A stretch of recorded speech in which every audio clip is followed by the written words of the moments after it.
It's a nice day. As it turns out, the sun's out.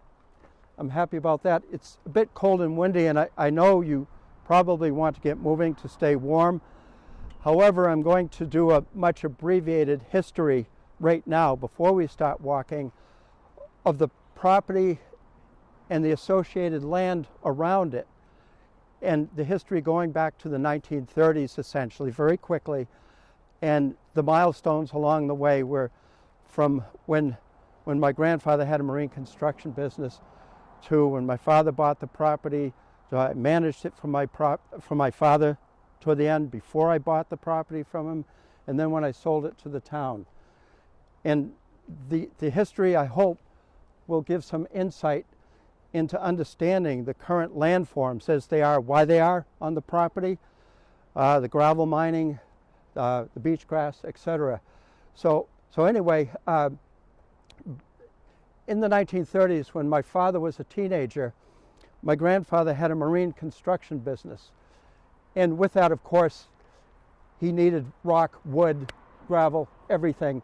And as a result of it, my grandfather owned what was called woodlots at the time, long, narrow chunks of land that generally went from Hatchville to West Falmouth, Route 28.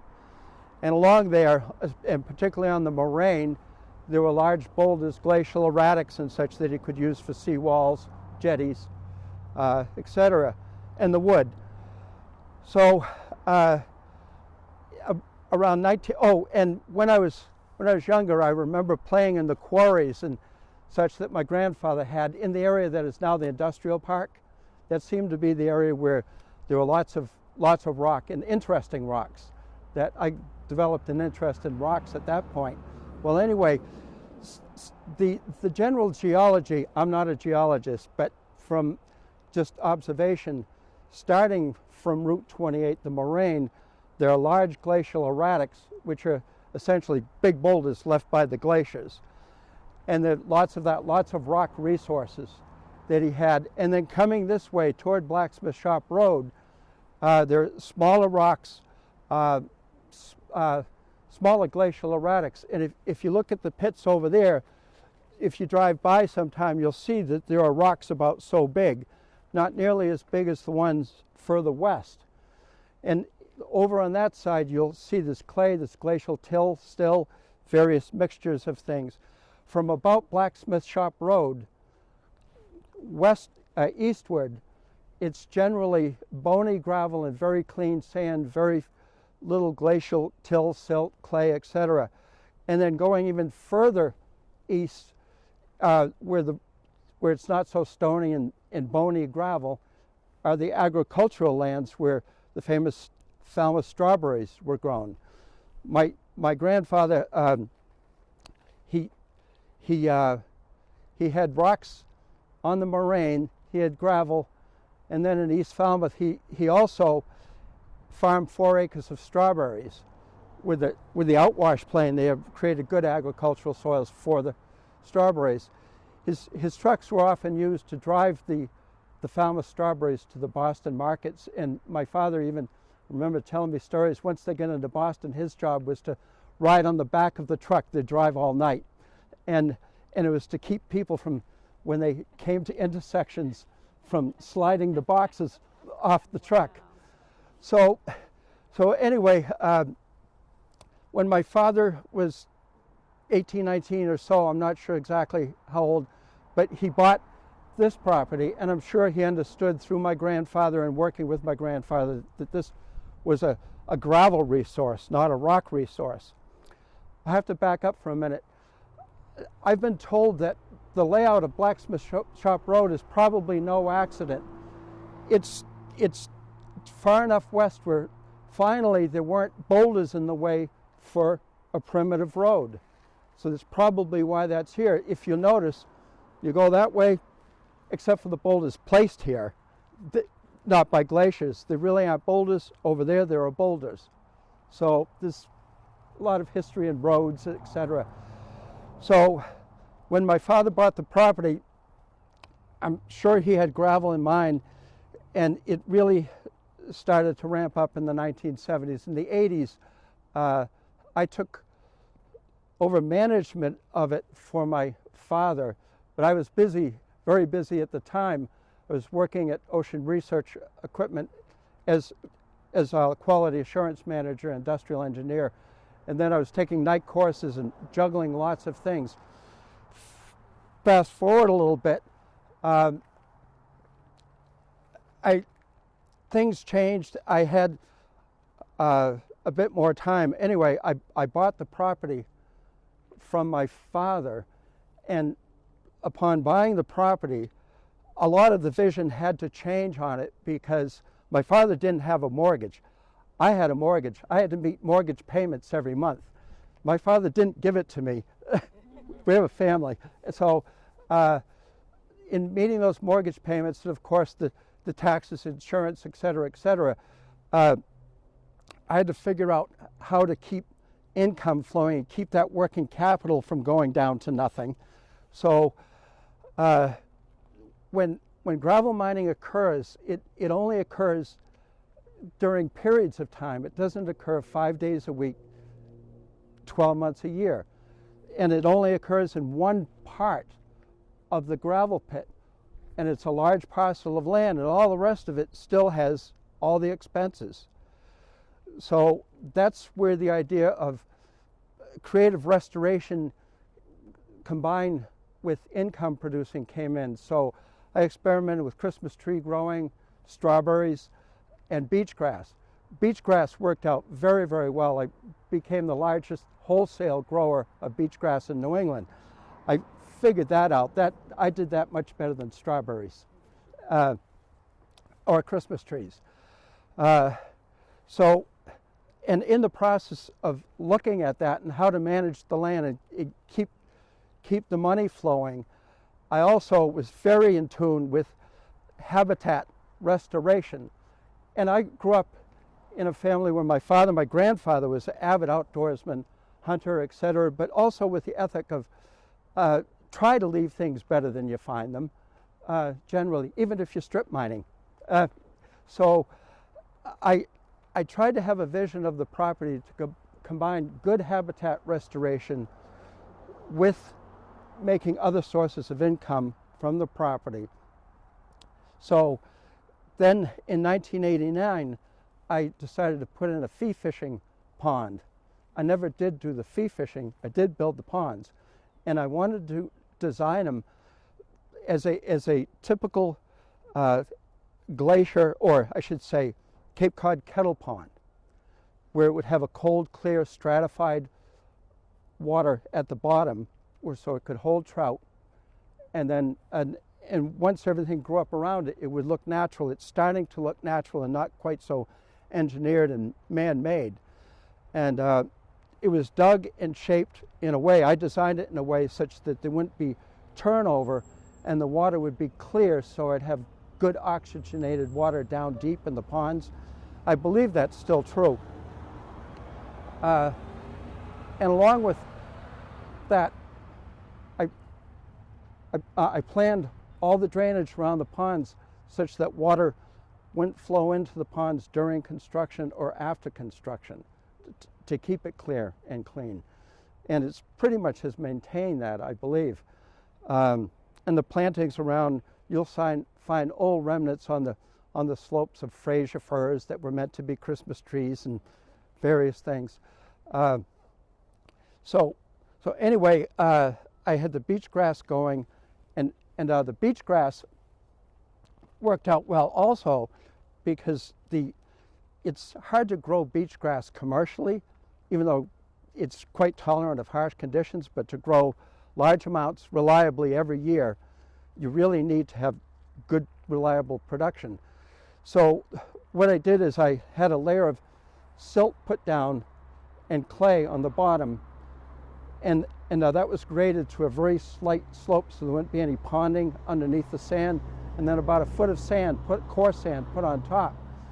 And all the sand and clay originally came from the property. What it was, when the gravel was removed and taken to Lawrence and Lynch and processed and washed, the silt that came out of it came back here for the bottom to hold the water for the beach grass, and then the sand on top because it needed to be well drained on the top. That worked out extremely well for growing beach grass. And so it also, the whole process was the gravel got washed, materials came back in what otherwise would have been empty trucks. So the building of the beach grass fields was planned, and it worked out as planned. Again, the Christmas trees, it's tough to grow them here. So anyway, fast forward. When I decided to build the ponds, I had to go to the Zoning Board of Appeals for permission, because for each phase I went through in the gravel mining, I had to go before the ZBA. And to get permission to build a ponds, that's a special permit also. You have to stay 10 feet, gravel mining has to stay 10 feet above the water table, unless the purpose is to create a pond. So I did drawings on the ponds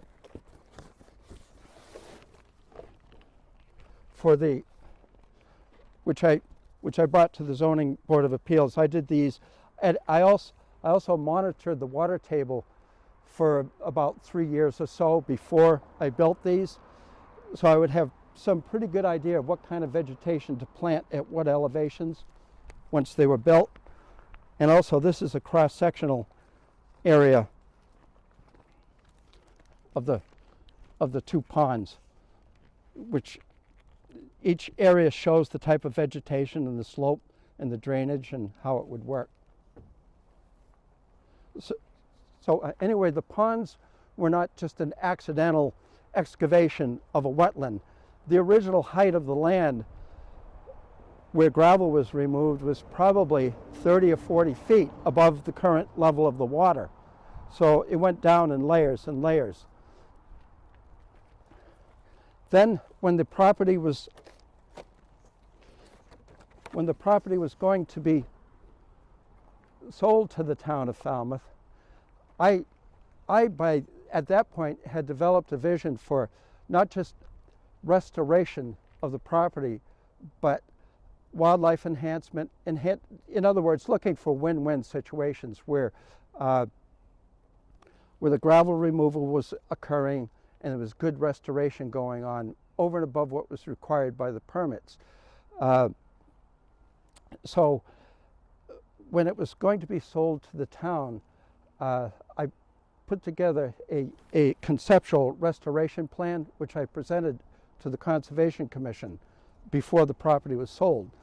And this is just conceptual. It wasn't up to me to say exactly what would happen with the town's land, but it shows at that time the existing land and ponds. You can see there isn't much vegetation there at that point. And then right here is where the vernal pools, well, here's the open sand plain grassland area. This is where the vernal pools are. I had a pond shown here, and there's a technical reason why I had that, but that's the vernal pool area now. And so anyway, this is the conceptual plan of what it was. And over here are the existing wetlands and vernal pools that I left undisturbed while we were mining gravel. Where we're standing right now was once a beach grass field. For whatever reason, the beach grass has just evolved out of this spot. There was one right over there. However, further down the gravel pit in that large sand plain area, you'll see there's lots of remnant beach grass. But this is a good example here because the ground is bare. It shows the coarse sand that was brought in. And with coarse sand, it let the small rainfalls go down through to the beach grass roots. And that clay layer underneath would capture it enough so the water wouldn't keep on going. And even though beach grass is tolerant, it's very tolerant of drought, it's considered a cool season grass. It does its growth in the cool season, spring and fall, like a lot of lawn grasses do. Even that's when they do the growth. So even during the dry periods of summer, it's important to keep it hydrated so when the cool weather of fall comes along, it can really start growing fast to give it production. And that's what this did. It enabled it to capture those small summer rainfalls to go down and then stop at that clay level, and then it would hold the moisture so it was ready to put on growth at the end of the summer. And right now you can't really tell, but this was graded with a road grader, as a matter of fact. The clay was, just to make sure that there wouldn't be low areas in the clay that would create subsurface ponding. This beach grass does not like to have its roots sit in water. It just needs water. So anyway, this is a good example of the coarse sand that, yes? Question. You said you harvested beach grass for commercial use?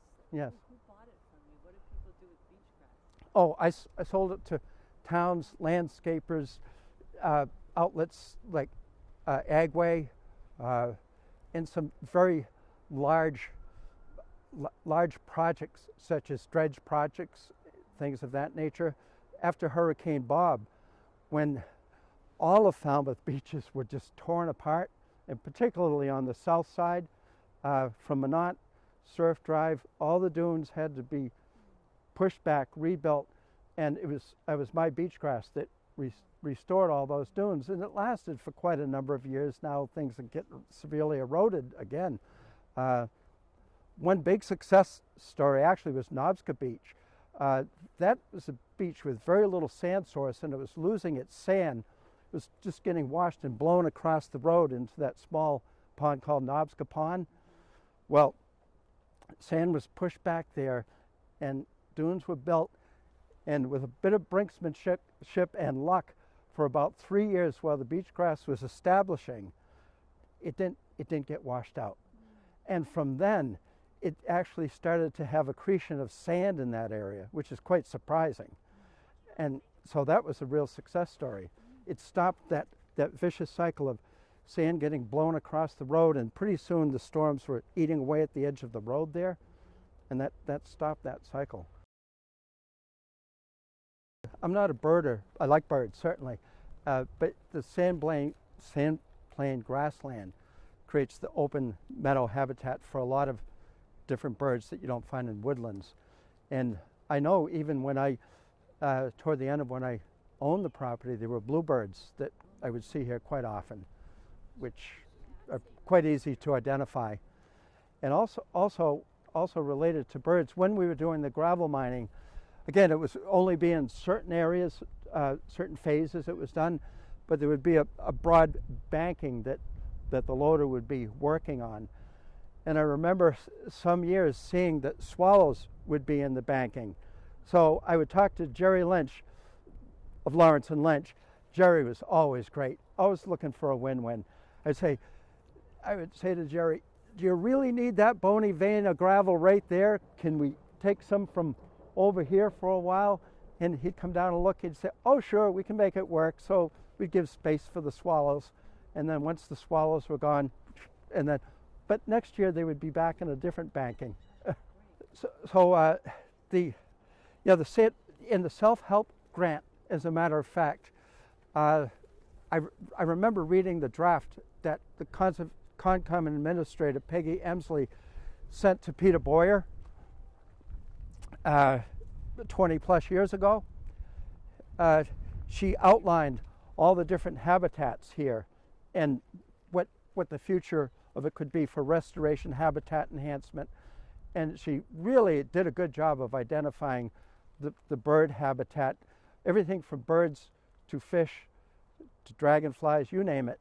So there is that documentation of what the foresight was at that time. So anyway, this is the vernal pool area here. In normal years, when the water isn't quite so high, you see different low areas. Now it actually looks like a pond. This was done after I sold the property to the town, but it's part of the vision. Jerry Lynch was great to work with. We had a strict policy. Things only go out of the property. Nothing comes back unless it's sand or clay for the beach grass. So it was a very clean operation the whole time.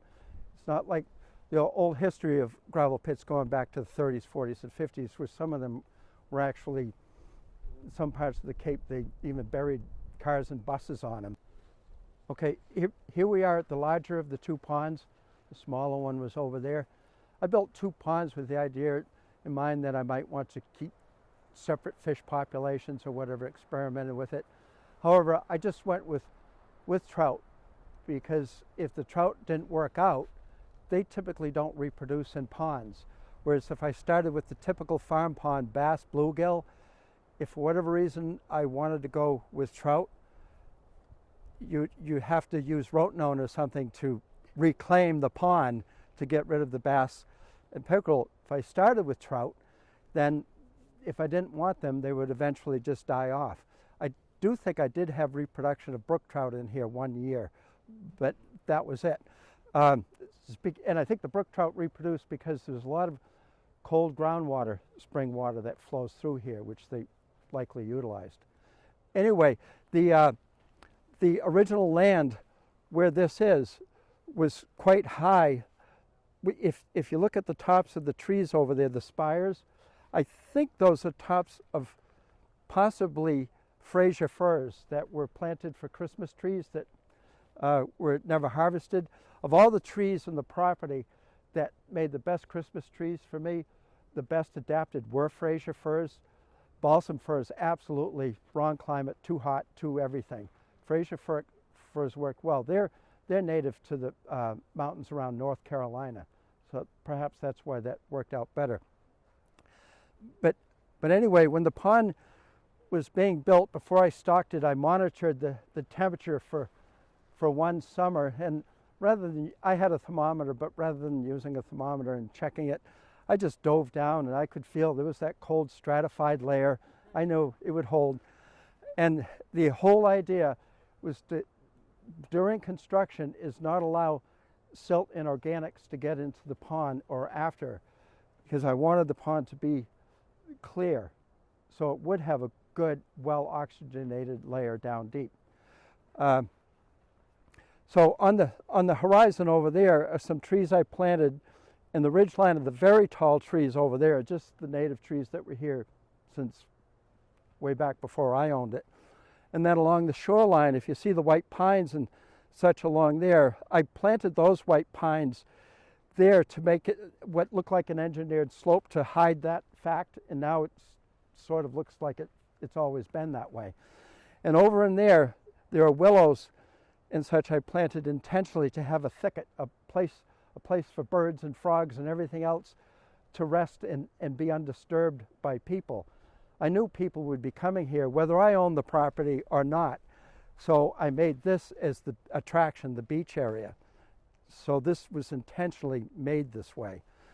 And I built up the land right there a little bit where those trees are, where the pines are, and I planted those from little seedlings I dug up on the property. And that I planted as a windbreak also for birds with the northwest winds coming through. And I planted all the trees along there as well. So it looks as if and this was my intent over time, to have it look as if the glaciers left it that way. Well, Lawrence and Lynch's bulldozers and front-end loaders and excavators left it that way. Before these ponds were built, the gravel mining had gone down to the level from up high where those trees are, to the level of the surrounding road around here. This is just one big flat area that looked very much like the area over there, the sand plain grassland.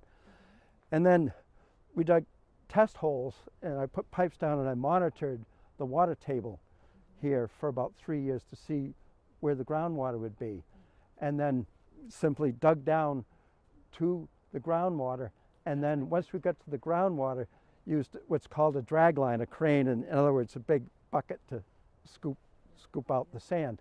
So it's continuing sand and gravel down until you got to bedrock, which is, I don't know how deep, maybe 100 or more feet. So it's sand and gravel all the way down. When I built the ponds and they were finished, I took some aquaculture courses, and I also got a Class 3 fish propagator's license, which essentially allowed me to run a fee fishing operation, stock it, etc. And I also got permission to stock trout, golden shiners, and for 1 year I actually got permission to stock river herring, alewives in other words. And the reason I wanted to do that is so they would spawn and then the fry would be food for the trout. And I put a few in here one spring. Boy, did they reproduce. By fall, I had schools of herring fry going around the pond, and you could really tell, I think, an amateur at this, but the groundwater flow direction, they all went back and forth along the south side of the pond over there, all the fry, looking, they sense a way out.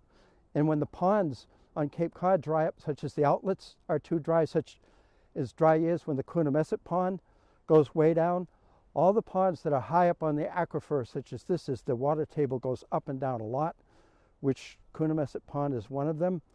Ponds closer to the coast, such as Oyster Pond, it changes very little. Well, anyway, when the outlets of Coonamessett Pond are low, the fish still know that's where to go. They can sense that's where the flow is. So when a rain comes, they know and they can get their way back out to sea. Well, anyway, I had schools of them going up and down along here, and it was and the trout were chasing them almost the way bass and bluefish chase menhaden in saltwater in the fall. And I swear the trout had a sort of a nice salmon taste, an oily taste feeding on them. But I tried to get the permit the next year, and they said, oh no, a mistake, we shouldn't have done that, because for some reason river herring can be considered invasive. They're not invasive on the coast, but if they're put into large inland water bodies and they reproduce, they can upset the balance of inland water bodies. So that applied to this as well, because it's in the state of Massachusetts and that's where I get the license. So, but it was an interesting experiment. It was fun. This area we're standing on right now, the relatively flat ground, was the level that the mining was brought down to prior to pond construction. So this is the same elevation that went right across to where the pond was. So that'll give you an idea of what we removed to get down to the pond level. And it was at this level here where a backhoe was used to reach the groundwater, and I put in pipes so I could, in this area here and over there, I could monitor the water table from this elevation when I followed it. Again, so I could plan on the types of vegetation to plant on the slopes going down toward the pond. To my surprise, once in a while the ponds got higher than I anticipated. No harm done, but some of my plants drowned. But it all evolved anyway in a very positive way. And the ponds actually have a lot of, or some rare coastal pond plants along the edge that have come in naturally. There's even Plymouth gentians, from what I hear. And if you go around the edges in July, you'll see a lot of the plants you see in the Cape Cod kettle ponds are around these ponds, rare plants. And the slope of the land originally, before gravel mining, went down this way toward the white pine forest. And the original plans going back decades and decades before I bought it just simply showed an engineering plan having the gravel pit go to within 100 feet of the edge of the pond wetlands and then right along there. But when I bought it, I realized that it's mostly vernal pools and here, and it was on the drawings to show stockpiles would be used over there. It would have filled the vernal pools. Well, that was an easy decision. Leave the white pine forest. There isn't significant gravel in there except right near the edge of the pond, the big ridge. But in the big picture, stockpiles could easily be put elsewhere. So I went from looking at a standard engineering type plan of the day, way back decades and decades ago, and just modified it. And as a result, those vernal pools are still there. The white pine forest is there. Okay, we're overlooking Shallow Pond right now. And on the other side of this ridge is a wetland. I don't know if it's a certified vernal pool or not, but I assume it's a vernal pool down there. And Alex says it's a certified vernal pool. And the path we were just on was just on the inside of the property line between the shallow Pond woodland property and this property that I used to own. In the original gravel mining plans going back many, many decades, originally showed it going within 100 feet of shallow pond. And that's what I was describing down there, but it would have meant just devastating all the wetlands down there for this small ridge. So everything was left as it was. And it's a nice, shallow pond is a shallow pond, but it's a nice peaceful area. I used to walk through the woods and go ice skating down there a lot. Okay, here we are at one of the old beach grass fields, where back in the day when I was growing it commercially, it was in rows like any other crop, and now it's just a mat because the rhizomes have since filled in, and it's lost a lot of vigor. When I was growing it, it was extremely vigorous and, you know, commercial quantities, commercial grades. Over time, beach grass will actually lose vigor if it doesn't have new sand and nutrients coming in. That's why you see it quite vigorous and blowing dunes. So anyway, this will eventually be replaced by other plants. But as you can see here also, the sand is very porous. The sand was brought in again for growing beach grass. And then beyond this beach grass field is evolving typical sand plain grassland and heathland habitat. And oh yes, as far as birds, I was asked a question about birds. I believe there were kestrels seen on this property at one point, and sparrows. I forget the name of the sparrows, but there are birds that really do inhabit these kind of relatively rare habitats. It's an evolving landscape, an open landscape that has rare birds, plants, etc. And over time, as long as it doesn't get disturbed, it'll evolve into something quite special, as long as it doesn't get run over by ATVs or dirt bikes. But it's really important to keep it undisturbed as it is. So, and very quickly over there on the edge of this field, you can see there's a ridge right there close by on the edge of this field of pine trees. That ridge was put there as part of the pond construction part of the project. Again, as a windbreak, I planted trees on that so there'd be a windbreak for birds around the pond, and I just always thinking about how it would look in the future and act relative to wildlife and such. So we have multiple habitats here. And that's the big mound in the center. That is a bird. I guess I can talk about that now. Okay. Shortly before the town was going to take possession of the property, Mark Kaspasic on the Conservation Commission said that that's a great bird lookout spot for watching hawks, etc., at the top of that hill. And we had built that hill actually as part of a complex thing for reclamation materials, which I ended up not using, didn't need to use it. But what I asked Jerry Lynch if he could flatten the top of it. And while they still had a big D8 bulldozer here, no charge, his own goodwill. It's always great to work with Jerry. He took the bulldozer up there, flattened the top so that could be utilized in the future should a platform be built. Because previously it was gnarly and peaky and it didn't lend itself to that. So now there's a basic flat area to work with. When I replant beach grass, I would go along, save one from each clump or so, or more if I needed to expand the fields. And prior to April, now the sun gets too hot to have reliable production, but throughout the winter on days when it was wet and above freezing, I could do this, and I plant my rows and you just simply insert it like that. So you did it all manually? Yeah, it was all by Yes. hand, right? Yes. Wow. And I had people working for me seasonally. I did a lot of it myself, but there's no way I could do all that hard labor myself. And so what I would do when I planted it, even for myself though, I treated myself as a customer when it came to efficiency. I bundled everything up into bundles of 200 that I could hold easily. So I'd go down a row holding a bundle of 200 that's held together with string, and I'd just go 1 foot apart and keep going, then grab another bundle and go. So it wasn't inefficient grabbing something and replanting it. So I had it down to a system, and once I started to treat myself the way I treated my customers, which was good, my efficiency went way up